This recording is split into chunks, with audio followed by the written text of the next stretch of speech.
চলো আজ আমি শেয়ার করি আমার কাজের আরেকটা ভিডিও। আমি সব সময় টাইমের আগে যাওয়ার চেষ্টা করি আর সেই মতন গিয়েও থাকি। তো সেই কারণে আমি একদিনে 2টো কাজ বা 3টে কাজ নিয়ে থাকি না, কারণ জানি বিয়েবাড়ি মাত্রই একটু লেট হবেই। সেটা যদি খুব কম বাজেটের মধ্যেও আমার কাজ থাকে তাও আমি সেটাকে রেখে দিই। আমি কোনো রকমভাবেই ক্যান্সেল করি না বা সেকেন্ড কোনো কাজ নিই না।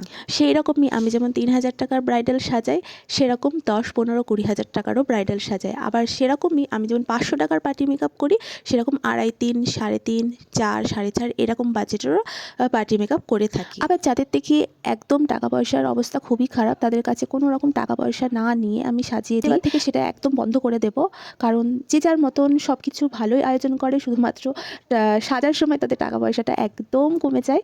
তো যাই হোক, তো তাদের একটা কথাই বলবো, এই রকমটা করো না, মানুষকে এইভাবে ঠকিও না। তো কম বাজেটের ব্রাইডাল বুকিং নিই বলে এইভাবে ঠকিও না।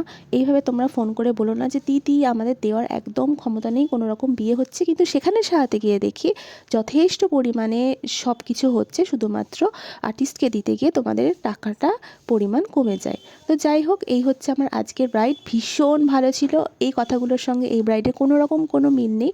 বাড়ির সবাই ব্রাইড ভীষণ ভালো, আর আমার ব্রাইডের সাজ দেখে ব্রাইডের বাড়ির লোক তো ভীষণ খুশি, ব্রাইড ভীষণ খুশি, মানে বারবার বলেই যাচ্ছে যে ভীষণ ভালো লাগছে, ভীষণ ভালো লাগছে। তো তোমাদের কেমন লাগলো আজকের এই লুকটা অবশ্যই জানিও। আবার নেক্সট ভিডিও নিয়ে দেখা হবে।